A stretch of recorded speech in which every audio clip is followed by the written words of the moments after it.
আসসালামু আলাইকুম প্রিয় উদ্যোক্তা খামারি ভাই বোনেরা, আপনারা দেখছেন আমার স্ক্রিনে কিন্তু অসংখ্য 20 দিন বয়সী বোর্ডিং কমপ্লিট হাঁসের বাচ্চা। আজকে সারাদিন বৃষ্টির কারণে হাঁসের বাচ্চাগুলোকে বাইর করতে পারিনি, তো এগুলো পরিষ্কারের জন্য এখন কিন্তু পদক্ষেপ নেওয়া হয়েছে। তো সম্পূর্ণ ভিডিও দেখতে আমাদের সাথেই থাকুন। আপনারা যারা ভাবেন যে বোর্ডিং করা আসলে খুব ঝামেলা একটা জিনিস, তাদের জন্য কিন্তু এই হাঁসের বাচ্চাগুলো রেডি করা হইতেছে। আপনারা যাদের প্রয়োজন স্ক্রিনে দেওয়া নাম্বার সরাসরি কিন্তু যোগাযোগ করতে পারেন। এবং আমরা কিভাবে বোটিংটা করি এবং কিভাবে পরিচালনা করি পয় পরিষ্কার কি, এটা নিয়ে আজকের আলোচনা আর কি। তো দেখতে থাকেন, যে পাত্রগুলো দেখতেছেন এগুলো পানি দেওয়া হবে, এখন খালি হয়ে গেছে অলরেডি, খাবার দেওয়া হবে। তো এই জায়গায় হাঁসের পরিমাণ আছে 2200 থেকে 2300 আর কি। আমাদের তোলা হয়েছিল 5000-এর মতো, বাকিগুলো সেল হয়ে গেছে ইনশাল্লাহ। তো আপনারা কিন্তু আমাদের একটা চলতি হাঁসের খামার একটা বিশ্বস্ত প্রতিষ্ঠান, আপনারা কিন্তু নিঃসন্দেহে আমার খামারে আসতে পারেন, আইসা দেখে শুনে কিন্তু আপনারা ক্রয় করতে পারেন যতগুলো লাগে, ঠিক আছে। তো এটা 20 দিনে প্রাইজের কথা যদি আমরা বলি, এটা প্রাইস রাখা হয়েছে 80 টাকা। আপনারা কিন্তু দেখে শুনে বাচ্চা শুনে নিতে পারেন। সবটা হচ্ছে এক গ্রেডের, ঠিক আছে। আপনি পুরুষ মহিলা আলাদা আছে, চাইলে আলাদা ওইভাবে নিতে পারবেন, চাইলে পুরুষটাও নিতে পারবেন এবং মহিলাটাও নিতে পারবেন।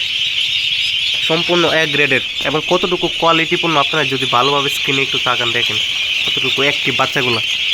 আপনি একটা বাচ্চা কিভাবে চিনবেন যে বাচ্চাগুলো সুস্থ সবল কিনা বা এক গ্রেডে মান কিনা? তো এটা আপনি যদি একটু দাঁড়ান বা হাঁটাচড়া করেন তখনই দেখবেন, তাদের দৌড়াদৌড়ি বা কোলাহল দেখে কিন্তু বুঝতে পারবেন বাচ্চাগুলো কতটুকু এক গ্রেড মানে হাসে বাচ্চাগুলো। একটা দিন সারাদিন বৃষ্টি ছিল, বাচ্চাগুলো বাইরে করতে পারে নাই, বাইরে আমরা ওইখানে কিন্তু রাখি। তো সারাদিন বৃষ্টির কারণে বাইরে করতে পারি নাই, একদিনে পুরো গোটার কিন্তু কাঁচল করে ফেলছে। তো এখন তো এটা বয়স মাত্র 20 দিন, একটা ভ্যাকসিন কালকে করানো হয়েছে। তো করানোর পরেও কিন্তু 1-2 দিন একটু প্রথম ভ্যাকসিনটা করানোর পরে আপনার 3 ঘন্টা 4 ঘন্টা সর্বোচ্চ পানিতে রাখা যায়। প্রথম অবস্থায় কিন্তু সারাক্ষণ 24 ঘন্টা মানে 12 ঘন্টা কিন্তু দিনে 12 ঘন্টা সরাসরি কিন্তু পানিতে রাখা যায় না, ঠান্ডা লাগার একটা সম্ভাবনা থাকে।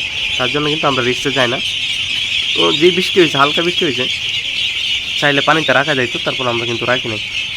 তো প্রিয় খামারি ভাই বোনেরা, আপনারা যদি খাবারটা সাশ্রয় না করতে পারেন কখনো কিন্তু আপনারা লাভবান হতে পারবেন না খামার করে। তো আমরা কী খাবার দিতেছি, 20 দিনের পরে কিন্তু আপনি সরাসরি ফিট খাওয়ায় কিন্তু আপনি কখনো পোষাইতে পারবেন না।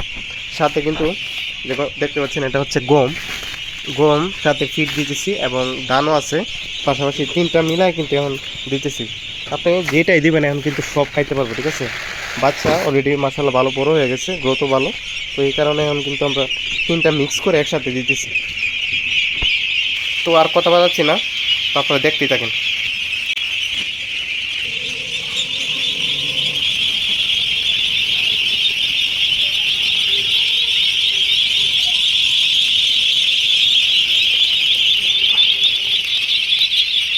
আপনাদের যাদের এরকম এক গ্রেড মানে সুস্থ সবল হাঁসের বাচ্চা প্রয়োজন, দেরি না করে দ্রুত যোগাযোগ করুন।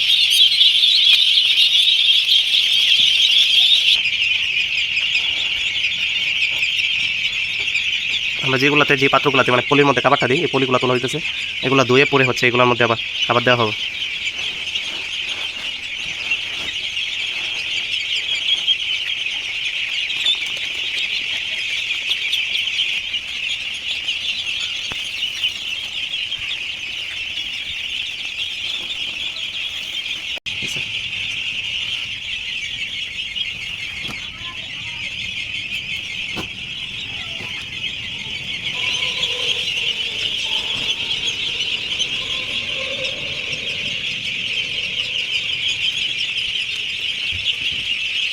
স্ক্রিনে যা দেখতে পাচ্ছেন এগুলো বাইরে পানি পাত্রগুলো রাখা হয়েছে, এটা সম্পূর্ণ এখন পরিষ্কার করা হবে এবং পলিগুলো নেওয়া হইতেছে, পলিগুলো কিন্তু পরিষ্কার করা হবে।